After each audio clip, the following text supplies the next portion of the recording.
Hello, everybody. I'm assuming everyone can see me. I can't see anyone, so I'm just jumping in. Hi. Thank you so much for joining us in this important conversation. My name is Jonathan Wong. I'm an independent film and television producer. I'm in New York, as you can probably hear the sirens.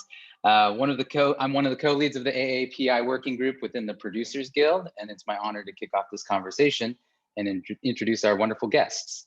But before I introduce Christina and Janet, I must give credit where credit is due and thank the co-leads of our AAPI working group. Without the tireless work of Sybil Santiago, Quentin Lee, and Alan Chu, we would not be here taking part in this important conversation. Sybil, Quentin, and Alan, thank you for all your passion and dedication to helping amplify Asian voices and for your incredible effort to get us to this moment. I also need to thank the PGA, especially Michelle Bird and Diana White, for all their help. Thank you all. Now to our wonderful, wonderful guests. Janet Wu-Jiang Lee is a culture journalist and producer at National Public Radio. Before joining NPR, Janet covered the film and media beat for Variety. Her work has also appeared on NBC Asian America and Discovery. A Midwesterner at heart, she studied journalism and Asian American studies at Northwestern University, where she produced her own documentary film and several theater productions. Next, we have the Academy Award nominated producer, Christina Oh. Christina is a producer at Brad Pitt's Plan B Entertainment. Since joining the production company in 2011, Christina has worked on a number of projects, including Bong Joon-ho's Okja and Joe Talbot's feature film debut, The Last Black Man in San Francisco, both wonderful. Most recently, she has produced Minari, written and directed by Lee Isaac Chung, which premiered at Sundance in 2020, and was Academy Award nominated for Best Picture in 2021, along with a bunch of other awards. She is currently developing and producing several film and series projects with MGM, WB, Fox, and Amazon. Christina, Janet, thank you both so much for being here. Thank you so much for the intro, Jonathan. And hello, Christina. Hi, Janet. Hi, everyone. Thank you for being here. Before we dig in, where are you calling from right now? As you can see from my ground, it's not my normal setup. It's not my aesthetic, but I'm in production in Chicago, so I'm in our conference room at CineSpace. Got you. And have you been shooting there for like a few months now, or? Actually, we just started on Monday. We've been prepping for the past couple months, and we just started this week. So it's been very, very eventful. I've raced over here from the stage. So I know. Thank you so much for being here, and congrats on starting. Thank you. Mm-hmm. And especially for these conversations from Producers Guild, we're speaking to like a producer audience. So I just kind of wanted to like start from like all the way in the beginning. How did you kind of first get into producing? I wanted to be, I say I wanted to be a doctor, but you know, I'm Asian, so I think it was like kind of something the family hoped for. And when I was like a teenager, I think I got like realized like human mortality, and I was like, oh my God, if I was ever responsible for like misdiagnosing someone, like all that guilt, I would never be able to live with that. But my dad really loved films, and when I was growing up, he kind of showed us some films, but I didn't watch a lot. I wasn't really allowed to watch a lot of TV, but I was really intrigued by certain, you know, like cinematography, but I didn't understand why I was. And kind of when I was a kid and you're watching a movie, you don't sit through like the hundreds of names that follow, and you don't realize, I was like, oh, that's a job for somebody. But when I was in high school, I kind of got introduced to film as like an actual career. So when I was in college, I promised myself, I was like, look, if I apply to the film program and I get in, then it'll be like a sign. So I'll try that. I got in, and the producing focus was the shortest one. Like it allowed me to graduate the quickest. So I was like, I'm going to do that. And I did that, and then came to LA and interned for a little bit, and then got a job at Plan B. I mean, you've been kind of part of this business for so long, or like with Plan B also since like your early career. And for a lot of like younger folks or people who are kind of starting in these assistant roles, what was like path like going from executive assistant than to kind of being an executive in charge of producing your first feature, Okja? I kind of have to hand it to, well, one, largely to my colleagues at Plan B, Dee Dee Gardner and Jeremy Kleiner, who were really, really kind of supportive in giving an opportunity for me when Okja became a project we came on board. I think they recognized, you know, my own value to the project, not just because I'm Korean, but because of, you know, some creative input. And also I'd been at the company for several years at that point, and it seemed like a perfect thing to jump onto. And I'm very much like a sink or swim type of person. So like, you know, a lot of learning for me is like, just kind of throw me in there and I'll see if I can do it. And it literally was like, hey, can you go to Korea on this scout like next week? So that was really fun. It was very, very interesting time for me, but I have to kind of hand it to, you know, and it's also a bit of like time and place. It was just a place in Plan B's sort of trajectory and where it landed and how long I'd been there was like a perfect storm that just made sense to jump onto that film. And it was kind of it was like boot camp for me in that way of, I just got thrown into production life very quickly. So going on scouts and prepping the show, and I had a great line producer, Stan Lukowski, that you know, we that was on that movie that taught me a lot of stuff. And that's kind of how that sort of happened. And of course, like director Bong's like the most lovely person to work with. No, totally. And I mean, it's like a very specific project, as you say, because it also like took you to go scouting in Korea and kind of do this like back and forth kind of work. Is that something you're like interested in pursuing more with so many like contents coming in that are kind of, you know, also going like international, but also like facing like an American audience? I feel like that line's just like really blurring like right now.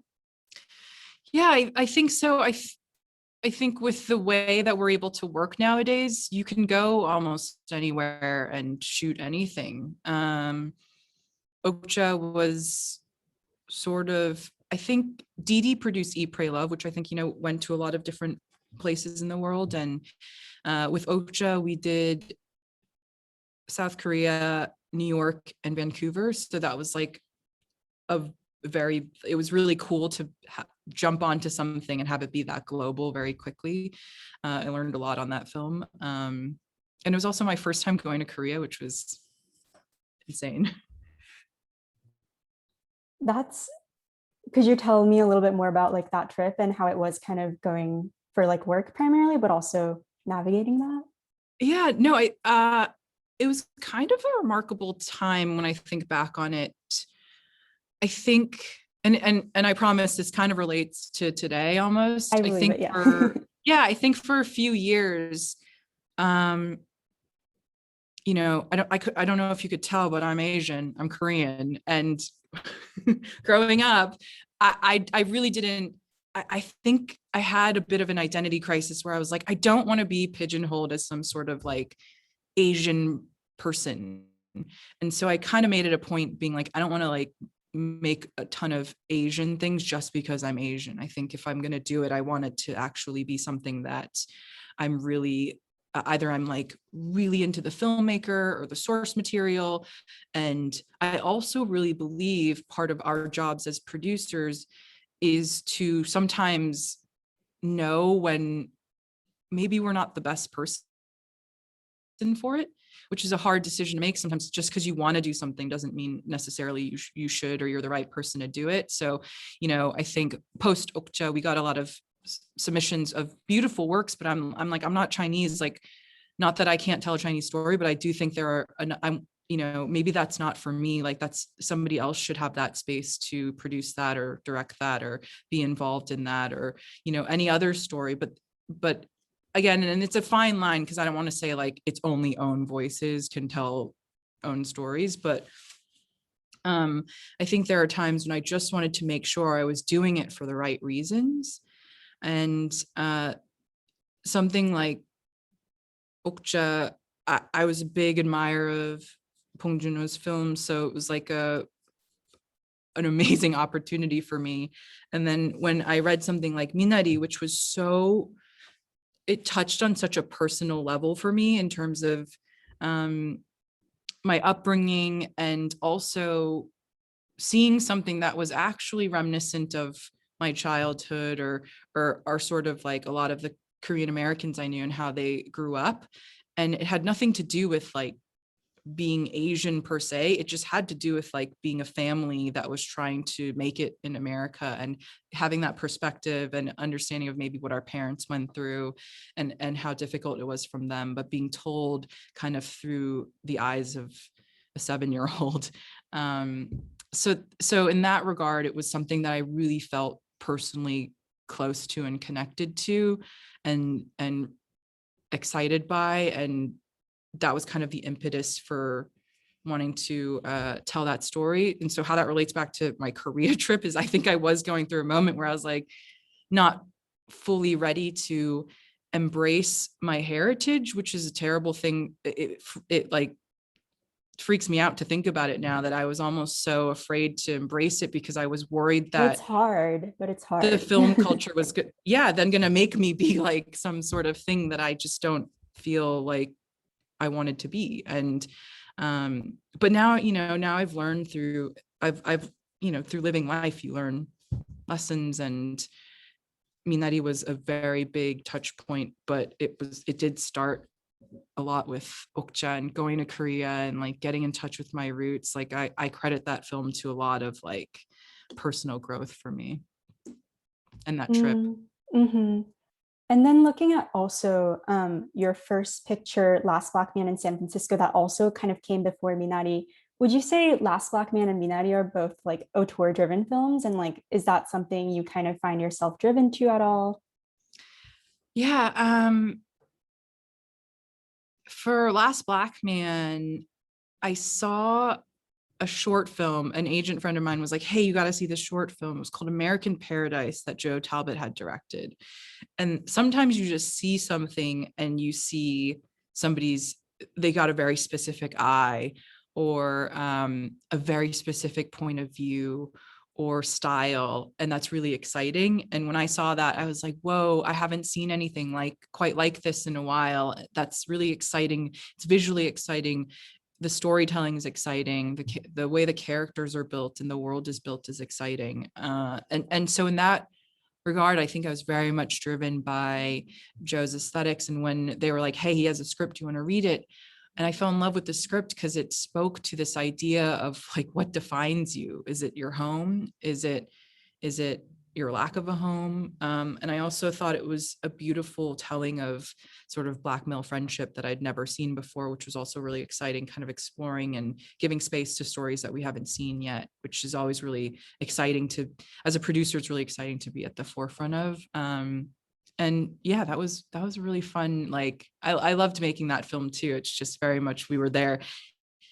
Very much like Minari, it was everyone showed up every day because they loved the material. We made those films for pretty low amounts of money, so very much passion driven. I mean, especially with a lot of the scripts you're talking about, they have a lot of like specificity and a lot of like stories, as you described, like ones that maybe haven't been done to that scale or like on the big screen before. Was there any like challenges you faced when trying to like get these shows produced, or trying to like talk your way through like convincing other people that this is the story that like we need to put on now? At the risk of sounding like that this is easy, because it's not. Producing is not easy at all. I have to say the importance of sort of finding like true allies. And for me, working at a place where you genuinely feel that, it's like kind of and for me, I don't know any other way. So I've been at the company for, I think this was like my 10-year anniversary. So I kind of grown up there. And when I read Last Black Man and I brought it into the company, they were like, yeah, if you want to do this, like, let us know how we can help. And that sort of allyship and trust, and it's almost like the level of autonomy that was given is like such a big sign of the trust that they had. And they were just like, they also read it and saw something, and we're happy to support. So I think, of course, it was difficult to produce something with very little money, but when you have like great allies, it does make it something that's very difficult a tiny bit easier.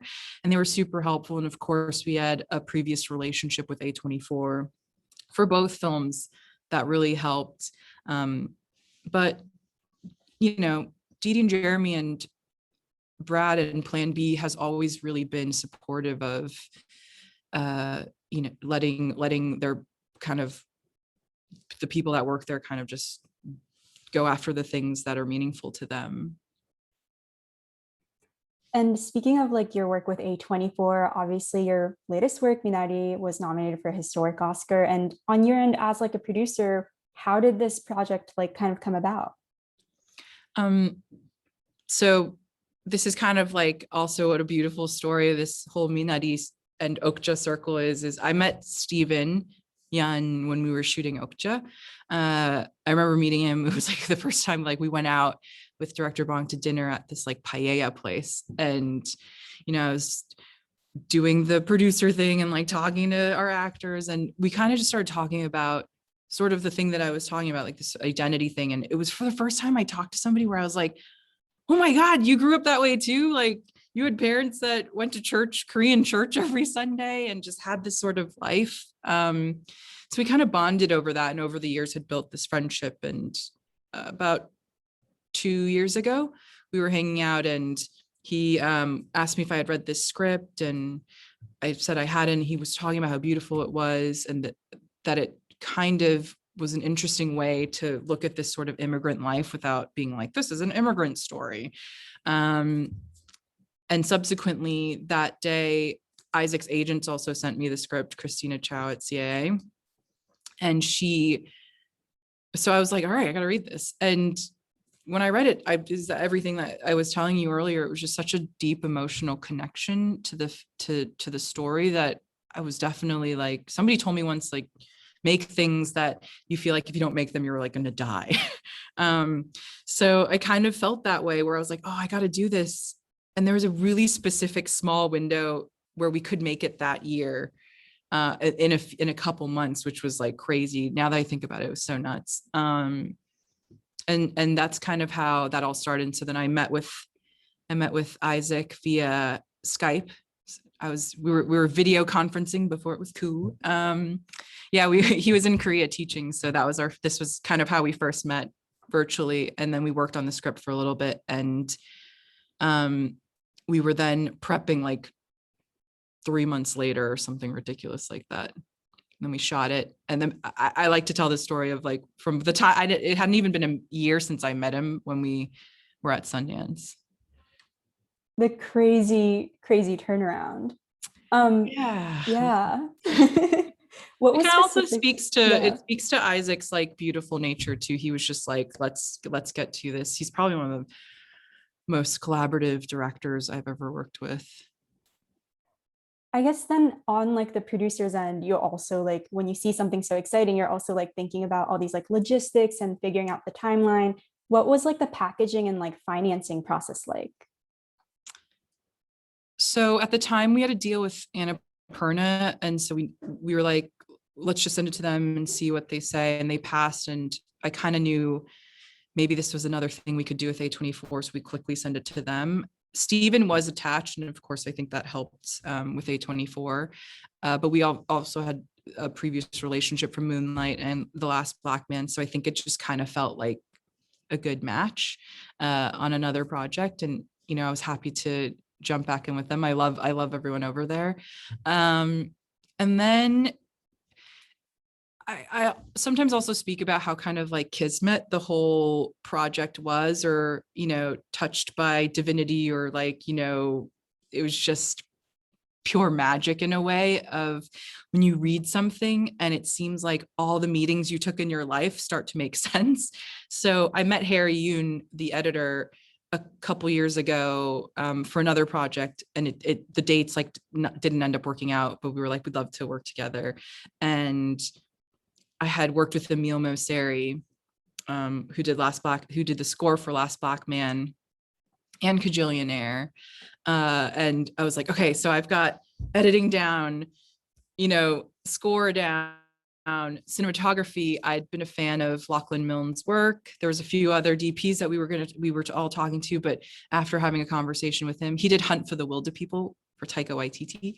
And it was just kind of like, once you talk to him, you're like, I think that's the guy. That's another thing down. And I knew when you read the script, it's kind of like you see all these moments of like opportunity for production design.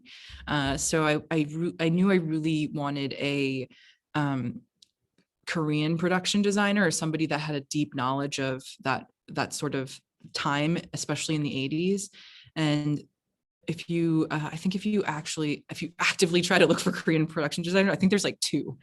And so one of them was actually working on one of the films, I think, that we were shooting at the time. So she wasn't available, and the dates weren't going to work. And I also spoke to our production designer, Young-Ok Lee, who is so great, like lifesaver.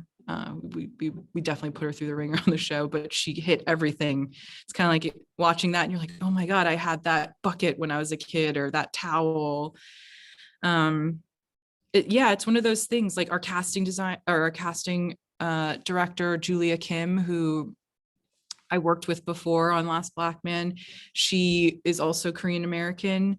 So it was really important to me that we hired truly, truly bilingual kids, because nothing takes an authentic speaker out. As I'm sure if you are from any sort of speak any other sort of language, you can kind of immediately tell when someone on screen isn't speaking authentically. And it was going to be really important to find somebody who has an ear for the native tongue. So, I mean, it was a godsend, because it's like hundreds and hundreds and hundreds of tapes that came in for David and Anne. So in that regard, it was kind of like a lot of these things and a lot of people that I met in my life, it converged for this project. And in that sense, it felt very, very magical. And as you say, it shows like in the nuances. And when I like look at all the credits for the film, I see, so many Korean last names, like Korean American, Korean, and just other people from the diaspora on that list. I'm curious, how did kind of like coming together with that team change your experience on set? Oh, it was kind of very moving, actually. And it's funny you note that, because I remember very specifically when we were prepping, and the crew list goes out, and Harry Yoon, our editor, I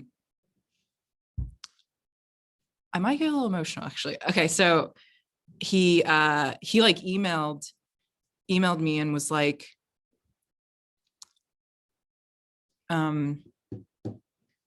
it's so he emailed something basically to the sentiment of, I've never seen so many like Korean names on a crew list before, and it's so like, I'm so proud to be a part of a project like this. And I think for that moment, because you're such in a mindset of like, I gotta make this work, I gotta just like find like problem solve and like get this going, that having a moment like that, I think was really, really like it. I like sat there and was like, oh, this is kind of cool, I guess.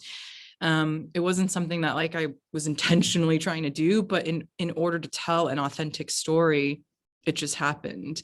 And that was the biggest thing for us, was to, if you can create an authentic story, it's like giving an audience a tether to sort of grab onto emotionally and not have to worry about anything else that's in the world. And that was a moment that I was like, oh, this is kind of cool.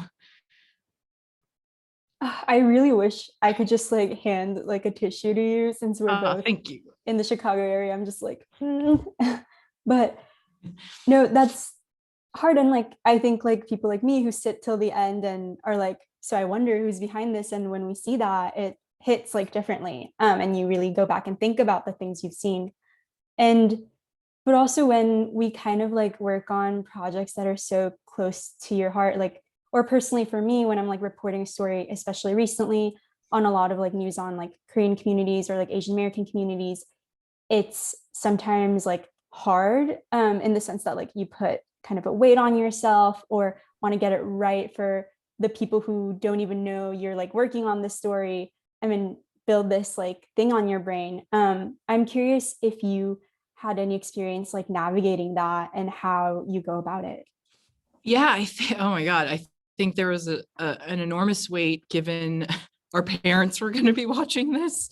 And I think sort of one of the most rough parts for me was I am Korean American. I was born and raised here.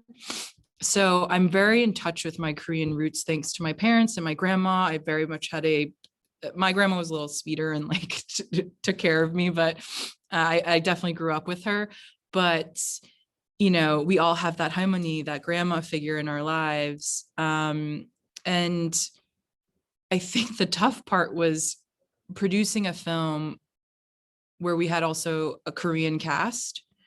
And, you know, they were so great, but I just think the American film system was also very different for them. It's very commonplace for me, even though I am Korean, but like it was very new to them. And trying to kind of straddle that line, having one foot on the Korean side and one foot on the American side, you're kind of straddling that hyphen in your sort of descriptor.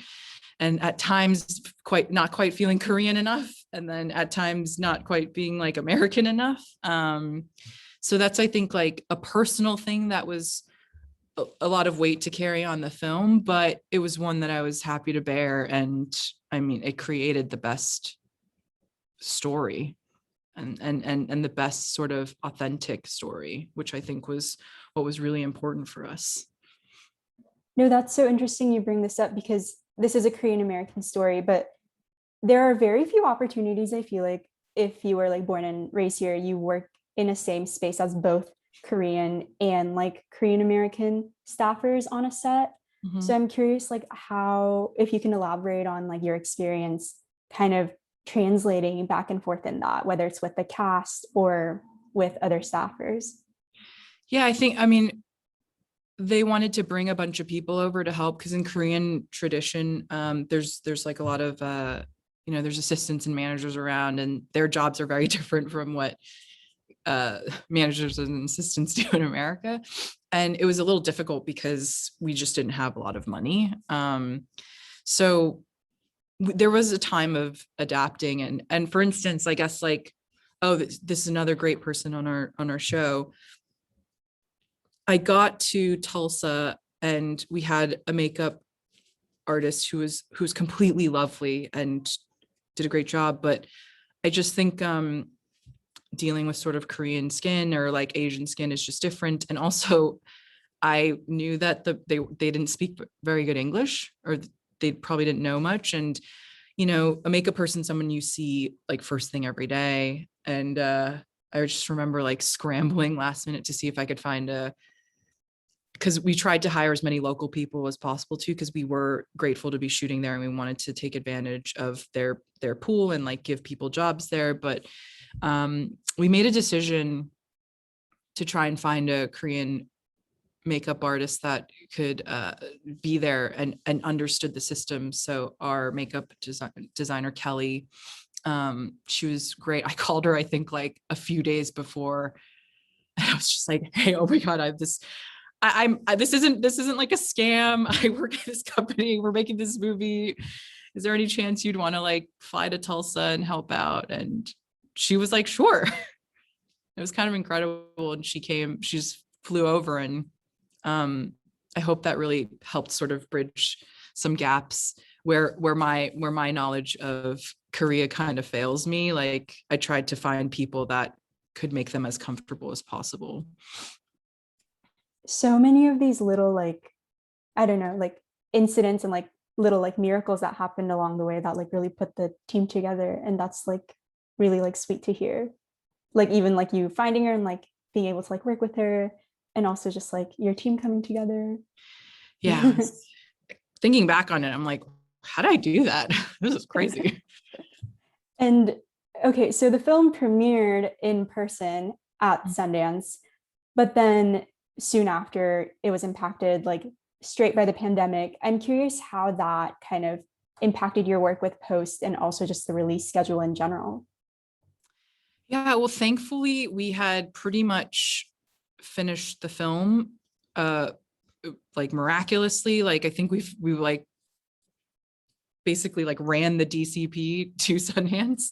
And then yeah, we had an incredible sort of moment there. All our parents were there, which was so stressful. And then yeah, a couple months later, or I think a few weeks later, the pandemic happened. And we kind of did a lot of, it gave us time to kind of tweak the trailer and come up with the plan. But at the same time, I think we were we continuously held out for an end. And then like the summer rolled around and we're like, there's no end in sight. So let's figure out a new plan. And A24 were really great in terms of coming up with a plan for release. Of course, we would have loved people to see it in a theater, and I hope people still get to. I think it's in a couple theaters now. There's something about sitting in a room with other people and experiencing something, but also like Lachlan's beautiful cinematography, everyone's beautiful work inside a frame, and then like Emil's sweeping score. I just wish people could like sit and enjoy it. But you know, hopefully now they can. And A24 has been really great in terms of rolling the film out, you know, virtually. I will say, because it went to the smaller screen, I feel like I saw it with my mom because of that. If it was like a press event, I feel like I would have never realized like what specifically like my parents would be looking through. So yeah, I guess that was like a little bit of a switch in viewing experience for me. Oh my, I actually didn't even think about that, but now that you mention it, I've gotten a lot of like notes or emails or texts from people, and they're like, I just watched this with my mom. And I wonder, that's kind of a beautiful way to think about it. I wonder if people weren't stuck at home like with their parents, you know, and hopefully that's a moment they could share and remember forever, or at least for a few years. Yeah, because looking back, I don't know like if I was ready to see it with my mom. But because it was like there and we were living together, just organically Had no happened. choice. So yeah, no, couldn't escape. I didn't plan on seeing it with my mom either. And don't tell her this, but I think I specifically at Sundance at our premiere, like asked the A24, one of the A24 Mhm. publicists, I was like, please don't sit me next to my parents during this. And then they're like, we did the thing and they're like, you gotta go sit down. And I was like, okay. And I go and sit. And of course, like I'm sitting next to my mom, who's just like the whole movie, I was just like so nervous and like so stressed out. And she's like grabbing me at times, and like my dad's in the movie. And so like, you know, it was just like a very awkward, like, oh my God, let it end. Was Yeah. that like one of the things that like maybe you feared the most when putting this together? Or is there anything else you were kind of like afraid to like let go and like show everyone? Yeah, I think of course there's that element of, I mean, I guess children of any parents always seek their approval, right? But I think this was a nerve-wracking one. You know, when I made Last Black Man, they were like, good job. But this is something that I think is so, I mean, the time period is also like when they immigrated here. They've got like a deep knowledge about that. And in our culture, like they don't really talk about that time. And so I think I was like a little nervous. I don't know I don't know what they were gonna think, or what, you know. And my mom like now has seen the film, like, I don't know, she's seen it more times than I have, and I've seen like 30 cuts. So You spoke a little bit about how you like first started doing all this, but when you kind of first decided to like study film and take this internship and kind of take it like seriously, was there a way you had to kind of communicate that with your like parents at all in the way that like they didn't understand? Not to say that like all parents are like that, but definitely like still my mom like doesn't exactly know what I'm doing here. So just curious. that's funny. I did you know, I grew up pretty independently though, because I was I think I was happy surprise of some sort. My parents were, I don't know if they were quite expecting. My brother and I are like 10 years apart. And so, I grew up pretty independently. So I was pretty like studious child. So I think my parents like they weren't really worried. And when I went into college, I actually think they're like, we don't know how the American college system quite works. So like when I was like, I think I'm going to do film, they're like, okay. And then they're like, oh, you're moving to LA. All right. Oh, you're not coming back. Okay. And then they're like, you're doing what? And for the longest time, my mom kept being like, do you want to be a secretary? And I'm like, Mom, I'm not a secretary. Like, I'm not like a 60-year-old woman, like sitting in an office, like fetching coffee for people. And I think they didn't quite understand what I was doing or why I was always so busy. And then I actually flew my dad out when I was shooting Okja, because, I thought it was a very weird, like circular moment for me. My dad is the one that introduced me to his films and told me to watch The Host, in college and stuff. So it felt like, I don't know, it was kind of like, I was nervous too. Then I was like, oh my God, I'm gonna like fly my dad out here and he's gonna embarrass me. And he came to set, and I think that was the first time where he was like, oh my God, like you actually do something. And I was like, yes, Dad, I have a job and it's real. No, yeah. That's an experience. And I'm also 5 years apart with my older sibling. So definitely like fell off that radar. Mm-hmm. Yeah, it's real. I'm curious, like as like a producer, this year has been like a very specific year of a lot of like challenges or like specific projects to like work through. Looking back, what's kind of like some sort of advice you'd like to give to other filmmakers or like producers from what you have learned? Ooh. I don't know. I feel like all the advice I would give is like really cheesy. I think it's really hard, I think, to do. I sometimes have to stop and think, because it is my job. So like, this is what I do. So for me, sometimes I forget how hard it is to like break into it. And, I think if you want to do it, stick with it and figure out ways. I think, I wish the things that some people told me were like, don't be afraid to kind of ask for help. It's not really a sign of weakness. I think that's often construed as like you being weak or dumb or something, but I think that's actually a way to get ahead. I think find your allies in your life, both like in professional and personal life. Have a point of view, have an opinion. I think that was really hard, especially for sort of like quieter, like Asian woman growing up in this system. I think it was like harder for me to speak out sometimes, but growing up where I did feel like I had opportunities to really kind of have a say or give my point of view on something, and it was often encouraged. And I think if I could go back and do it again, I would be probably a little bit more vocal and take a little bit more advantage of that. But I think like, take this, not that I mean anything, but like, take this from me, like speak up and live your truth, so to speak. Read a lot. No, those are all like big ideas that are like hard to like do in practice, but those are like, yeah, really helpful advices for sure. I know. I'm just like, this is like, it's like saying no.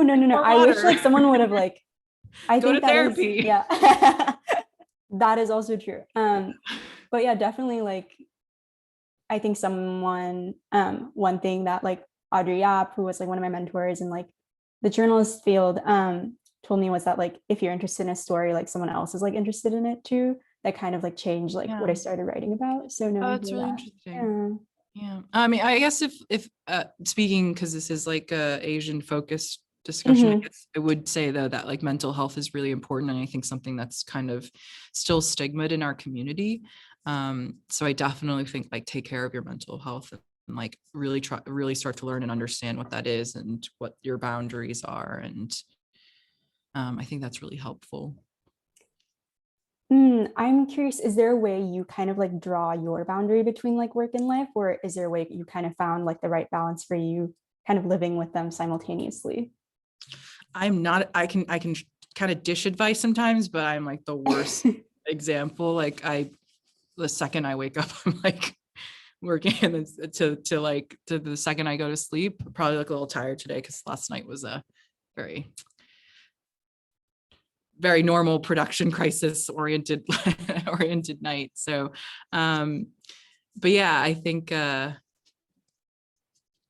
don't follow my footsteps. Except I do try to meditate a lot. Like I think that's helped sort of create some work-life balance. Like definitely being like, I need 20 minutes to do like just chill for a sec.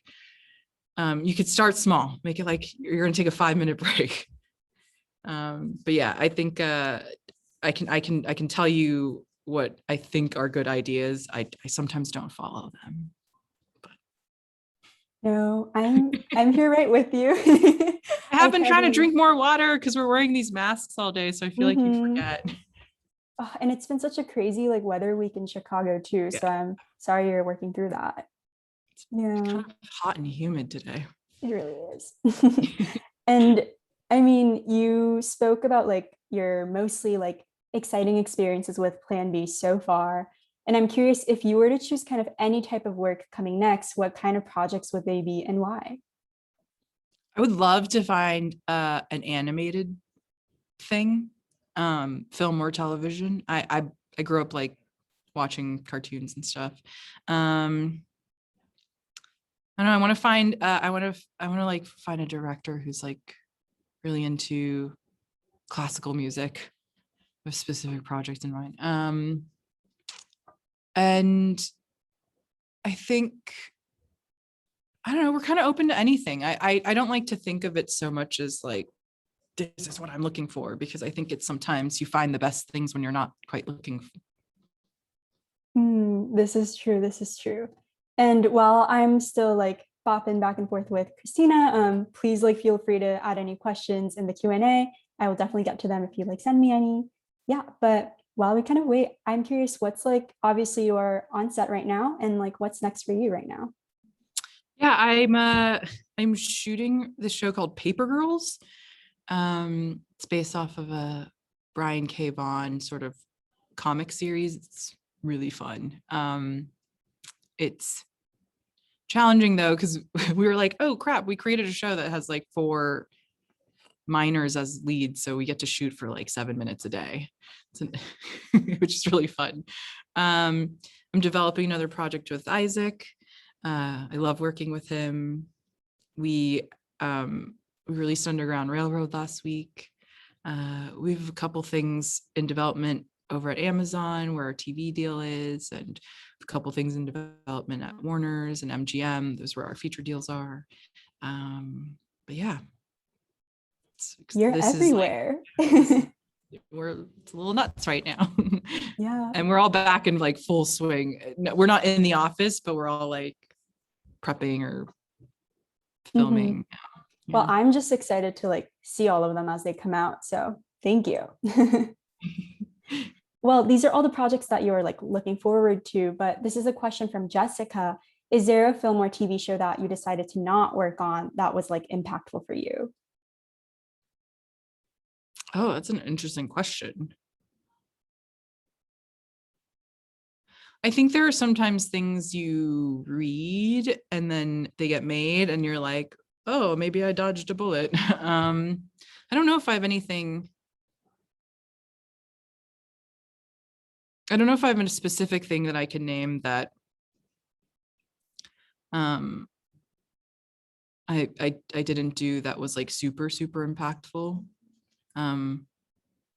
Yeah, sorry, it's like a lame answer, but I also like, No, that's like the best if I answer like for yourself. Yeah. yeah, I don't know, if I go after something and I don't get it, I try to like let it go, because otherwise it will like drive me crazy. And yeah. Totally. And do you have any tips like specifically for folks who want to break into the industry in like physical producing roles, especially it's like a harder time to like get to like know to people or like break in that way? And this is a question from Edwin. To break into physical producing? Or like particularly in physical production, like being on set or like getting your stuff in that way?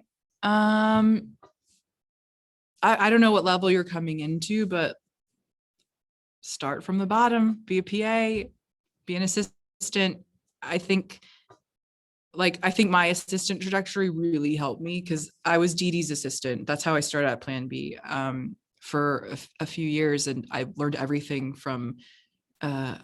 I'm sort of very immersive learner, or like a observer learner. I don't know if that's a thing, but you kind of learn by observing people, and she was like one of the best probably producers to learn from.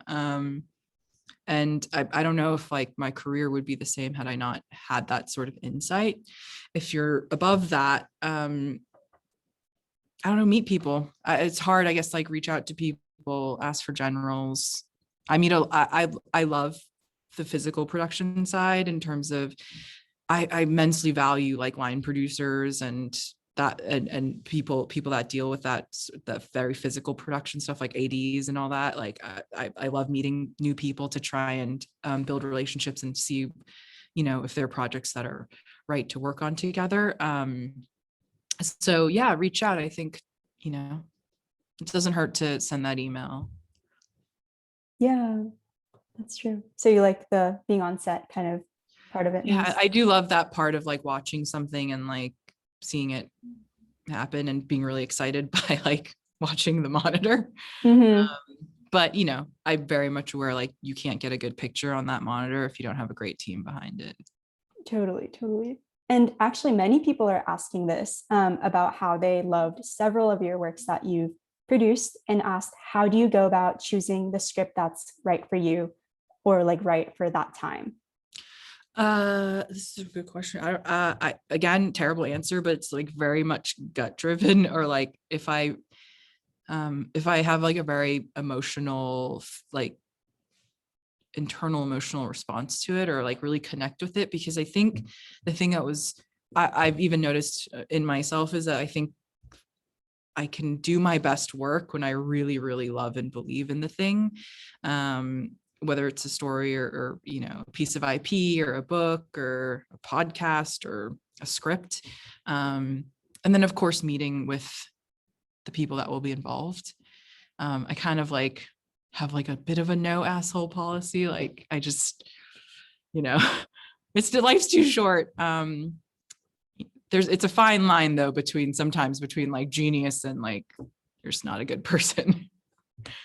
Ooh, yeah, and it's hard to like figure out quickly. It's hard. Yeah. but yeah, no, I think for us, and it's a very like, I think all of us at Plan B, it's very story character driven. And how well the script is written or the structure, like it's all the basic stuff. And then like for me on a further level, it's like an emotional connection or a deep understanding of the material, and like meeting the creator and seeing if we want to like collaborate on something. And this is a really interesting question from Eden. Specifically, did you ever consider making a movie with a Korean scenario, like knowing how different the like industry and production process is now, especially with like the two countries? Like a movie in Korea or a Korean script in America, or I'm adapting thinking it? Korean script Yes is to how all. I think I'm gonna. Yes to all. Okay. I would love to. I would love to adapt either a Korean story for America or shoot something in Korea. We're constantly looking for things that we can do. I actually kind of had for me, it was a wonderful time in shooting in Korea. Like those crews work really hard, and it was a great experience. And this is like an interesting question, but specifically for Asian Americans in the industry, did you personally like experience or like see other people having a difficult time like breaking into the above the line positions in the industry? Or if not, why don't we see more, is the full question from Eric. It's almost like part of the question answers itself. I mean, how many people do you see above the line? Like it's pretty apparent. It's hard to break into, but I'm hoping, in producing films like Minari or Okja, it gives more sort of what's the word, visibility. And also, I think there's a lot of stuff in development or in the pipeline where it's not like, you don't only need Asian people for Asian stories. It's like we can tell other stories and there just happens to be Asian people involved or Asian characters involved. And I think the more people you see on screen, hopefully it'll allow for more people to break through. And I'm really excited for the next few years. Hopefully I try to remain hopeful that people will kind of learn to change a bit, and we'll see a lot more exciting faces pop up across the board. Totally. And kind of like looking to the future, a lot of like people actually asked about your experiences in school and like whether you felt like you learned a lot from school, if you'd like recommend that as like a part of the path. For producing, to be honest, I learned a little bit. But for producing, I think you really just need to do it or be around it. I think you can learn basic sort of budgeting or breaking down a script a little bit in college. I can only speak from my own experience, but where I really learned it is I interned for a semester at Scott Stuber's company back when he was on the Universal lot, and that I got a real dose of what it was like to be in a production company, how they develop stuff, from silly things to being listening in on phone calls between producers and agents, and understanding deals, and reading scripts and understanding oh, how is this going to translate to something on screen, or how expensive is this going to be, and learning those little things kind of really only comes from just doing it. It's kind of like riding a bike. You can theoretically understand how to ride a bike, but you just kind of got to do it. Yeah, totally. And this is a question from Quentin, who invited me, so thank you. Yeah. So what are, as kind of an industry insider, what are your thoughts on the future of representation for Asian Americans, both behind and in front of the screen? Do you think you slowly see it improving, or the industry responding as well? Dear God, I hope so. I mean, after everything that's gone on the past year and more, have we not learned anything? It's a little frustrating, I think, but I have to remain hopeful, I think, and hopefully, again, telling stories like Minari and Okja, or any other myriad of beautiful stories that have come out, and having different faces, it's just going to create more exposure and visibility and opportunities for people. And even talks like this, I hope people feel empowered, or walk away with a renewed sort of excitement or something. I don't know, hopefully, but I'm hopeful, Quentin. I don't know, it's people I guess all of us that have to look out for each other, and make a point to bring more just minorities or marginalized people onto our crews and in front and behind the camera. This is another question that came in through the Q&A, but actually, do you consider yourself as an extrovert, and how does that role of a producer look different if you aren't someone who exudes energy that way? Yeah. Weirdly, someone else has asked me this question before. It's very strange. I've not been diagnosed. I don't know if that's something you can be. I do think though, again, everyone's gonna hate these answers. I'm an introverted extrovert.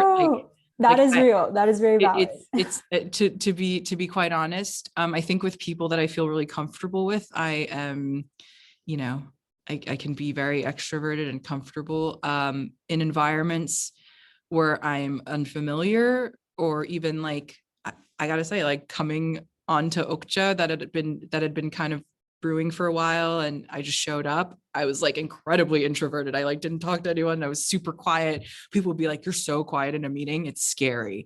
And then you say one thing, and it's "Oh my God, she's and I think sometimes it gets confused for intensity, and I'm just literally I literally have no idea what I'm doing. But probably just gave away my tell in every meeting. But no, I just think, I think I can be very introverted and extroverted. Do I think being extroverted helps? Maybe. I just, you do you, man. Yes, cautiously extroverted.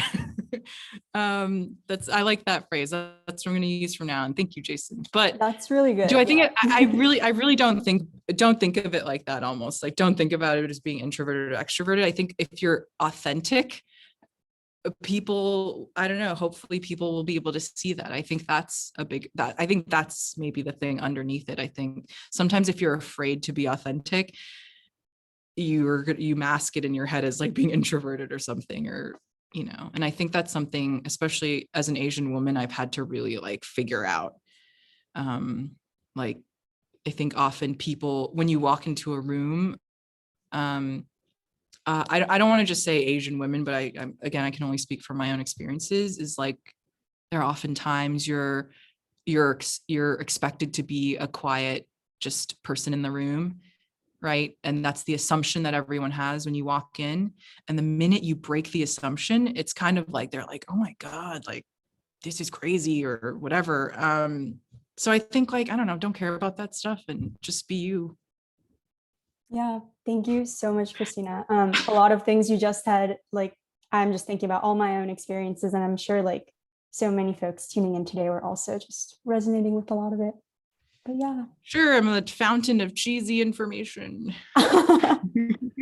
Well, thank you so much for being here, especially on set. And of course. Yeah, hope I get to like see you in person some point before you leave. But thank you. We'll safely do it. Of course, I'll be masked up. Amazing. Yes. Thanks, everyone. I'm gonna head back to set. Have a good night. Bye.